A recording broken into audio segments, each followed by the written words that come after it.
Who's okay with that? Who's prepared not to tell everyone to go and do this? Doesn't matter if you're not anyhow. You go up and stand here on the corner of the street in the city and try and hand out $100 bills. Just give money away. And see how many people will reject the $100 bill. We still have $100 bills, don't we? Yeah. $100 bill, okay? See how many people will reject it. Guess how many will reject it? Most of them. Why? Because they'll be, what's the catch? Oh, it sounds too good to be true. Why are you giving out money? Here's what I'm saying here. So that's perfect. I can tell the whole goddamn world about this. Guess what? Most people won't do it. You know why that's good? It's because those that do, the small percentage of society that do, get to reap all the benefits. Now, I'm a capitalist, but let's face this. Is it fair for a garbage collector who skipped school, never went to university, works hard, is it fair that they can complain that a neurosurgeon that spent 6 years at university and then gone out and built a lucrative career as a neurosurgeon, can they complain? So it's not fair the neurosurgeon earns more money than me as a garbage collector. Can they complain, yes or no? In communism, do they complain, yes or no? They do, because in communism, guess what? Go to places like Cuba and what Russia used to be, etc. The doctors earn the same money as teachers, garbage collectors. It's all equal. That's the idea of communism.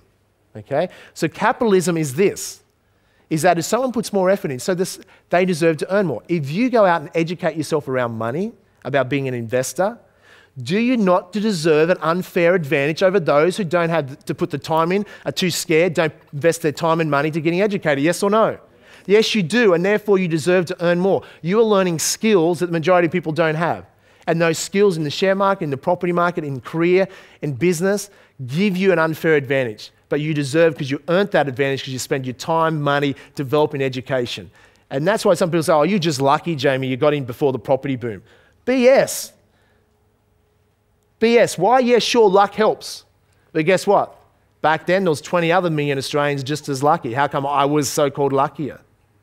I was luckier because I got off my butt and faced my fears and took action. Is that fair? It wasn't because I had rich parents. It wasn't because I married into it. It wasn't because I inherited it. It's because I had to actually do it, just like many of you have done already yourself. Fair enough? And that's what it comes down to. So what we're looking at here is synergy, property. Now, in property, there is dozens of different strategies you can use in property. I'll teach you one today. This is typical buy and hold that I've used predominantly. But at 21st Century, we teach about a dozen different property strategies, whether it's property options, buying property with little as $1, buying property off the plan, renovating property, buy and hold, a whole range of stuff. And then what you can actually do, you can use a combination of property strategies to accelerate your results. Very effective. Then what I learnt, because I was so focused on property investing up to many years ago, and I was like, well, I can make money in property. Why? I'm not into shares. Why would I buy and hold shares when I can buy and hold property and make a lot more money? Because I can get 90% leverage in property, where shares you couldn't really get that, or at the time I didn't think that. So as a result, I was anti-shares. Who was also in the past at least has been anti-shares at some point. Okay? Especially if you've been very good at property, like, well, I'm just focused on property. So I've had many people that have been successful property investors come to 21st Century because they're like, they've mastered that area, but they want to now master shares, and they've heard that you can do both together very effectively. So that's what I learned, and then I started teaching it. In other words, what I was after out of shares, I was like, I don't really want capital growth out of shares because I'm more certain I can get more of it out of here, and I know what I'm doing here where I didn't know what I was doing there.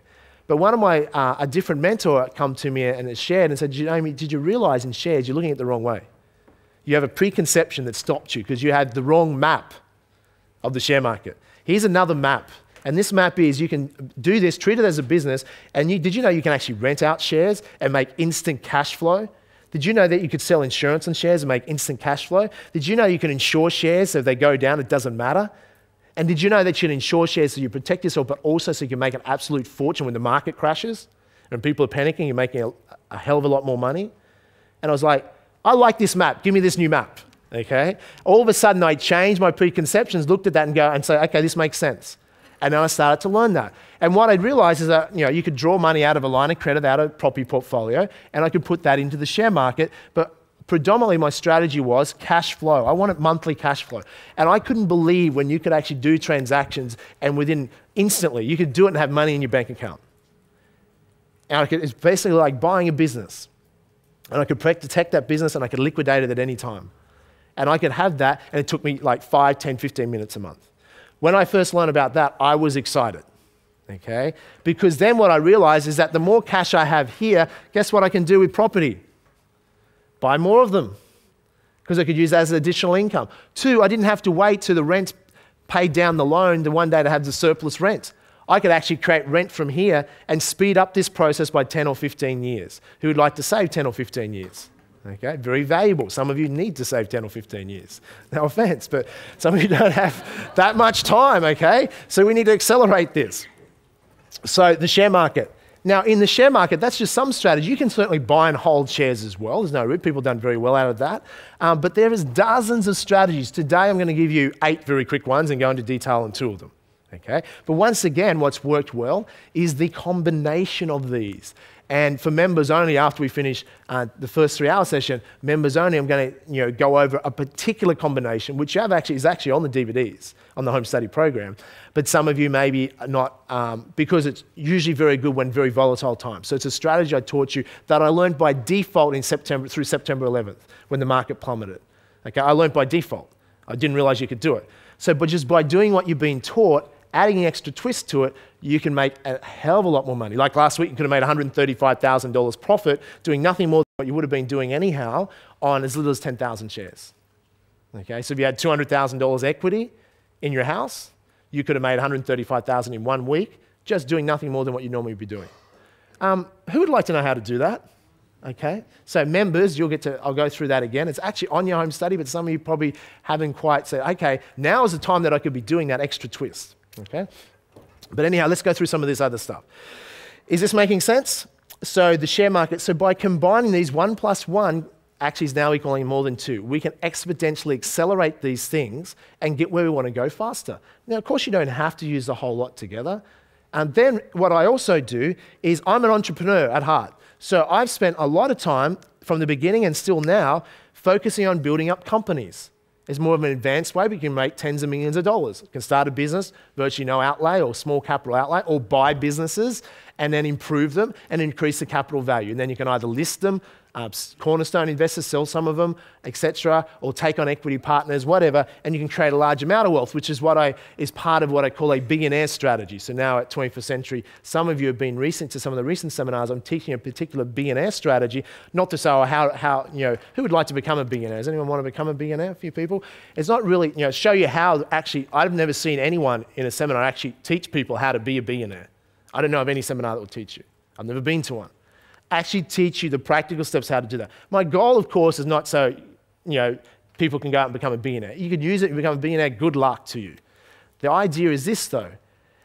If you could replicate what most billionaires do on a small scale and make a few $100,000, who would like that? Okay. If you can make a few $1 million, who would like that? Because that's much more realistic. And I've had people do this, make a few $100,000 to a few million. I actually have some of my partners that made tens and tens of millions of dollars. It's a replicatable strategy on a small scale. Some of you could take it on a big scale, and maybe one day, good luck to you, make a billionaire. And I'm working on bringing in a couple of billionaires to be at some of our events in the near future. An Australian billionaire as well. He's only become a billionaire in the last year. Very down-to-earth guy. You could sit next to him and wouldn't even know he's a billionaire. Okay? These are normal people, right? They're not like geniuses. What they're good at is Albert Einstein level of intelligence, taking action. They got an idea and they acted on it and produced a result. So who's excited by that, by the way? To me, I think it's fascinating. It's also just fascinating to know as a share investor, at the seminars when I teach the billionaire strategy, you want to know how it works because you're an investor. It's like the reverse, teaching the reverse of what you're normally being taught about investing and seeing the flip side of that. So even just to know how it's done, it's actually fascinating. It opens up a whole new world of thinking.